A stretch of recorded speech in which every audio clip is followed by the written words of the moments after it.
Also have the latest out of Corpus Christi. Police are now working to identify human remains found near the apartment of a missing New Braunfels college student, Caleb. We only got about 5-10 minutes before this thing goes down. It's a race against time. We got one more on the backside. All right. One more on the backside. To save 6 adults and 2 children after their boat crashed into a bridge off Big Pine Key early this morning. Body camera video from the Monroe County Sheriff's Office shows a dramatic rescue. We got one coming up. Fire rescue crews lowering a ladder from the bridge before tending to the victims, grabbing them one by one as the boat is taking on water. The boat's going down. In one clip, you can see what appears to be blood on the boat and can hear a child crying in pain, suffering from a leg injury. Okay, man, you're okay. We got you. I know, bud. I know it hurts. Right, you're going to have to hold on to me, okay? We need you to be strong, okay? A delicate rescue of another passenger, also suffering from a leg injury, lying on the side of the boat as it was sinking. We need to get him up. I'm holding him from going in the water right now. 3 people were airlifted, 2 to Jackson Memorial Hospital's Ryder Trauma Center and 1 to Jackson South Medical Center. 4 others were taken to Lower Keys Medical Center in Key West. It was a mess. A lot of hurt people. Officials say the 35 center console boat was traveling at a high rate of speed before it hit the bridge. Here's what's left of that boat at an impound yard in Ramrod Key. The bow a mangled mess. FWC investigating whether speed or alcohol were factors in this crash. Don't grab. Come back to me. Walk to me. One at gunpoint. No, come walk to me. Walk to us. Walk to me. Walk to me. Hands up. Hands up. Stop. Okay, Chris, we're good. Put your hands on your back. We don't want to hit you again.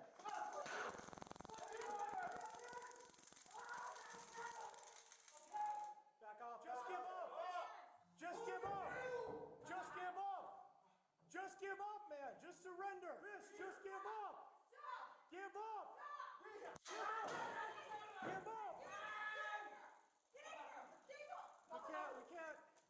Hands behind your back. Put your hands behind your back. Chris, put your hands behind your back.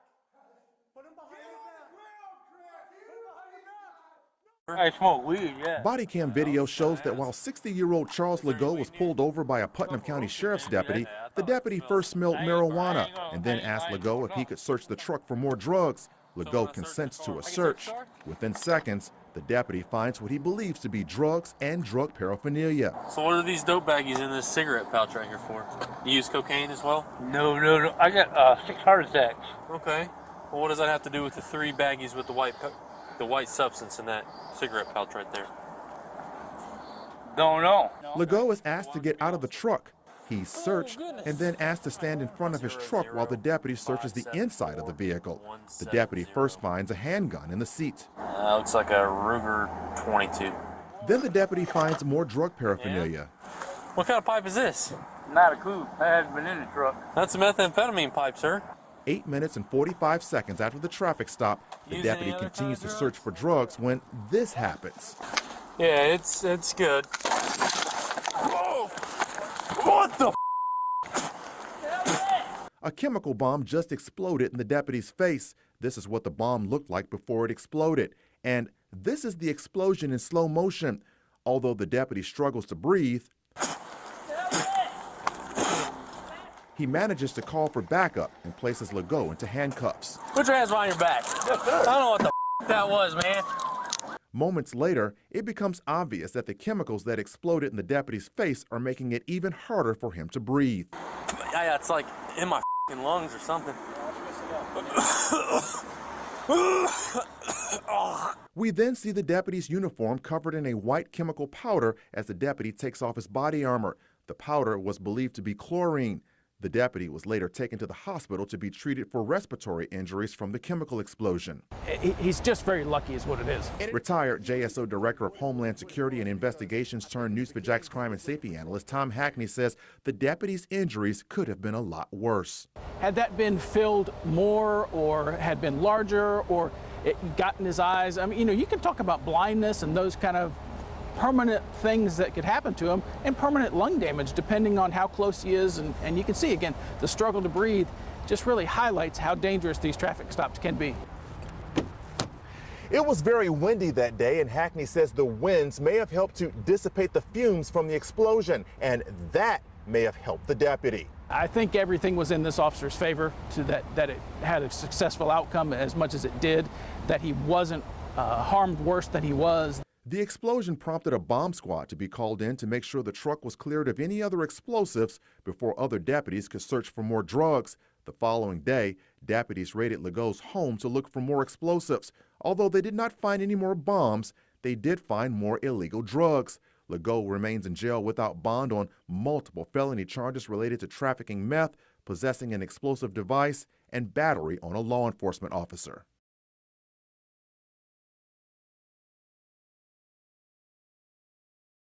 Oh, God, there is Using animals? Oh, there are gerbils in there. Animal abuse. What the heck? I got a gerbil. What the heck? Multiple gerbils. In his pants. Multiple gerbils recovered. Recovering rodents from Matthew Pancake's pants. For your safety, is there a gerbil inside you? So how did Pancake end up in this sticky situation? Let's go back to 3:12 Tuesday morning. Clovis Police, anybody in here, make yourself known! Officers respond to the Roosters near Hilliard after getting an alert from its security system. Trying to break the thief's code, they retrace his steps. I don't see blood anywhere else. And it doesn't make sense that he would have blood on a rock before he threw it through the window. About 10 minutes later, the officer responds to Petland and finds this pup. Come here. Come here. You're okay. Come here. Come here. You're okay. Inside the store, you can see the suspects smash their cages open. Petland's co-owner says Pancake let out about 15 animals before taking flight. You got blood all over you, buddy. Come on. I don't know if you're gonna bite or what. You got a net by chance? Fast forward to just before 4 a.m. Police find famous footwears broken into as well. Anybody in here, make yourself known? Pancake's accused of finding new boots to book it from the scene. In style for his alleged crime spree. Have you heard about the guy who broke into Petland? I'm looking right at him. He's asleep on a bench. He's in the leopard print. Mr. Pancake, you're under arrest. Don't move! Officers find glass in Pancake's pants and a dog collar on him and... Oh, there are gerbils in there. Animal abuse. What the heck? I got a gerbil. What the heck? Multiple gerbils. In his pants. Multiple gerbils recovered. busted in an outfit appropriate for his wild adventure. He now faces breaking and entering and vandalism charges. Well, I mean, if they're not going to be able to sell them, maybe we can keep them as 8-sub mascots. The investigation later revealed they're hamsters. No doubt a memorable mission for these officers, too. Yeah, we got the gerbil bandit. He literally had the gerbils in his pants. Yeah. Oh, God, they're going to request this body camera video.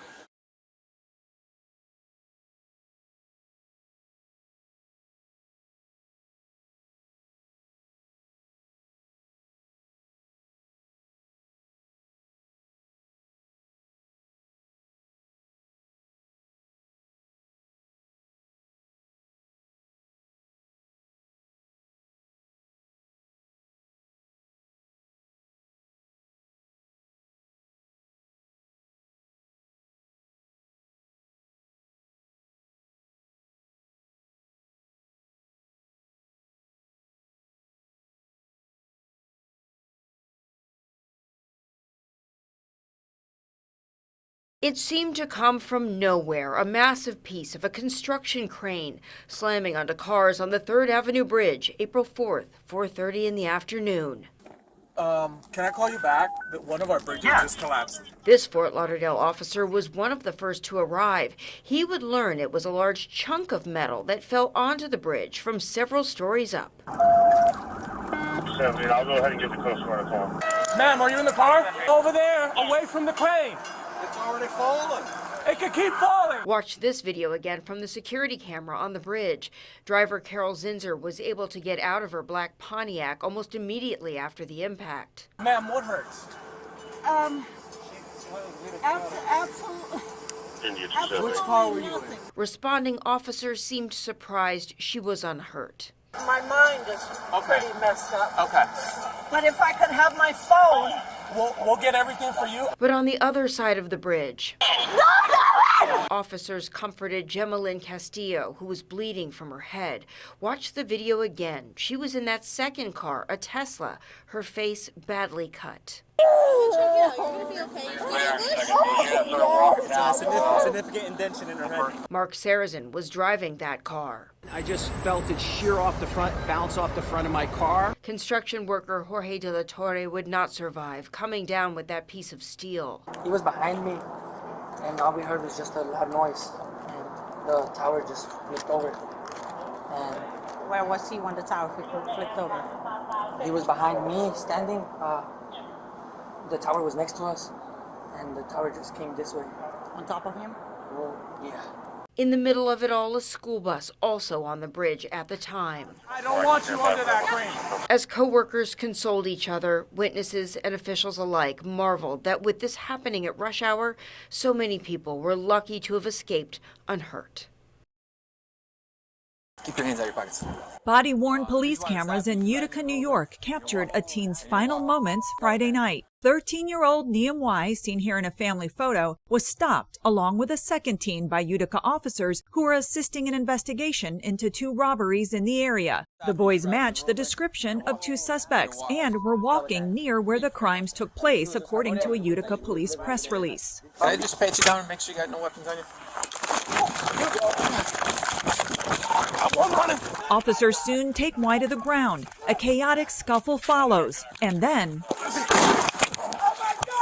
the police chief says Y was immediately given first aid on scene, but later died at a hospital. Another body cam view shows what appears to be a gun in Y's hand, circled in red by police. Officials say they recovered this replica of a Glock firearm. We meet deadly physical force with deadly physical force, including if there appears to be a handgun, whether it's replica or not. Sunday night, police and city officials met with community members. Many of them, like Y and his family, are refugees from Myanmar. The crowd pushed back on claims the teen was armed. While fleeing, the youth displayed what appeared to be a handgun. Tensions flared from there. The 3 officers involved are on administrative leave with pay per protocol, while separate department and state investigations move forward. I'm Laura Aguirre reporting. Coming up tonight for you on the investigation into an alleged use of excessive force by a Fort Worth police officer, and that's the officer getting out of the vehicle that you see there. This was during a recent arrest. Tonight, the department has released 2 things, body cam video and also surveillance video of the incident. And the new video kind of helps fill in some of the key moments from the viral video, which is what part of what you saw there that we shared with you last night. Our Aaron Jones today sat down with that woman who was arrested while making that video. That's great community relations, too. Carolyn Rodriguez says what happened to her is not surprising. I've been arrested like this probably about 5 or 6 times. The self-proclaimed cop watcher has a YouTube account and streams live police interactions online. That's just to make sure that everybody's safe, that they're not violating anybody's rights. And we're back. She says Sunday around 3 a.m., something caught her attention in the West 7th Entertainment District. Police tell us they were responding to a hit-and-run investigation. I heard a lady say from down the way, she said, I paid $31 to park here. You're not taking my car. And then that's what tipped me off. How do you know if they paid or not? I just started to walk up and I saw 2 ladies. As she streams the interaction, you hear a Fort Worth police officer ask her to go to the other side of the street or she'll get arrested. Then, what are you talking about? Go to the other side of the why? street right now. Wait, tell me why first. You're under arrest. You're not. No, I'm not under it. Okay, you go. Stop resisting.